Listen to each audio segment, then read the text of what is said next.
Om Swastiastu. Pada siang hari ini saya akan membuat video presentasi tentang beberapa poin yang akan saya jelaskan pada siang hari ini untuk memenuhi tugas Akamendu yang ditugaskan oleh dosen.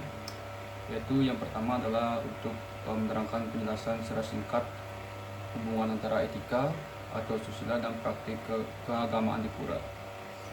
Yaitu dalam konteks agama Hindu, etika atau susila dan praktik keagamaan di pura memiliki hubungan yang tidak dapat dipisahkan.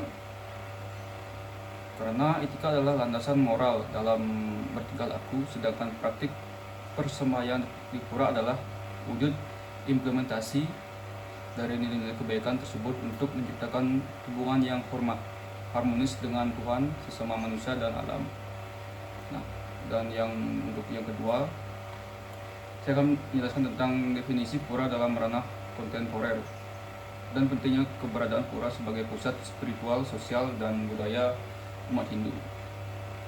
Itu yang pertama, dapat didefinisikan sebagai pura dapat didefinisikan sebagai tempat suci bagi umat Hindu yang berfungsi ganda, yaitu sebagai sarana persembahyangan untuk memuja ide Sang Hyang Widi Wasa dan sebagai pusat aktivitas keagamaan yang beradaptasi dengan dinamika modern.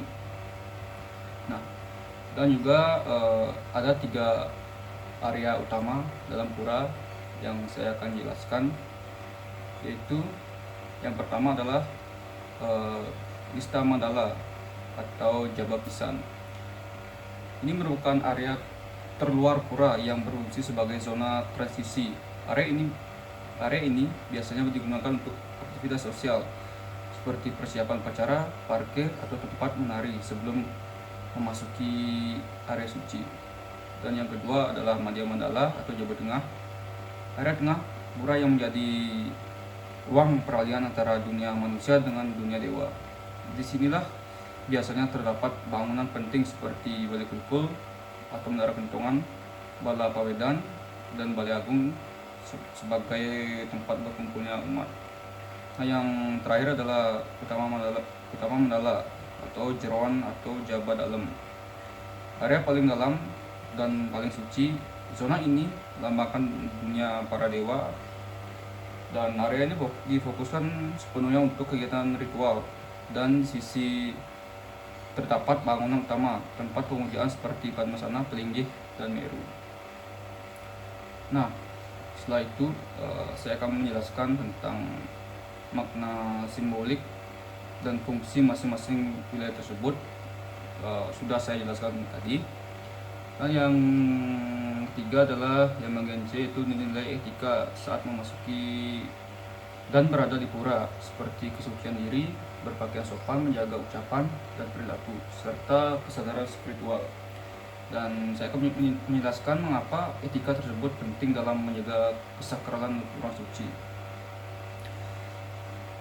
Nah, etika dalam memasuki pura sangat penting karena pura adalah kawasan yang disucikan sebagai pusat spiritual umat Hindu dan tempat pemujaan di Sang Hyang Widi Wasa. Dan pelanggaran etika dapat mencemari kesucian, atau istilah lainnya adalah ruang suci, dan mengganggu jalannya ke peribadatan. Nah, setelah itu yang keempat adalah tantangan yang dihadapi umat Hindu dalam praktik persembahyangan di pura, misalnya pengaruh modernisasi, kurangnya pemahaman etika, transaksi teknologi, dan lain-lain, serta berikan solusi dan saran reflektif. Yaitu tantangan yang pertama adalah tantangan keterbatasan waktu dan kesibukan modern. Kondisi ini jadwal persembahyangan seperti hari raya dan atau keyodalan sering bertepatan dengan jam kerja. Umat Hindu seringkali terburu-buru dalam menurunkan kualitas konsentrasi dan ketenangan batin saat berdoa. Solusinya adalah dapat menyesuaikan dengan Tri Sandhya harian secara mandiri di pura. Fokuskan pada kualitas doa yang tulus daripada durasi yang lama. Nah, untuk yang kedua tantangannya adalah kurangnya pemahaman makna tatwa dan tata cara. Kondisi banyak umat, khususnya generasi muda, merasa bingung atau canggung dengan urutan ritual dan makna mantra. Hal ini memicu anggapan bahwa sembahyang di ritual yang kaku dan rumit atau rumit.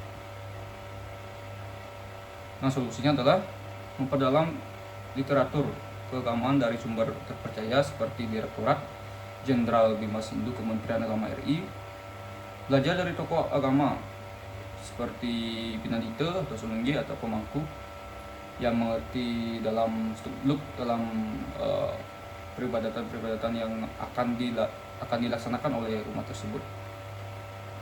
Dan dia juga tahu esensi dari setiap sarana upakara Banten yang digunakan. Jadi tidak asal ucap atau asal memberikan ceramah. Jadi beliau ini tahu apa esensi di setiap sarana upakara Banten tersebut. Nah, yang ketiga adalah tantangannya komersialisme dan gengs ritual.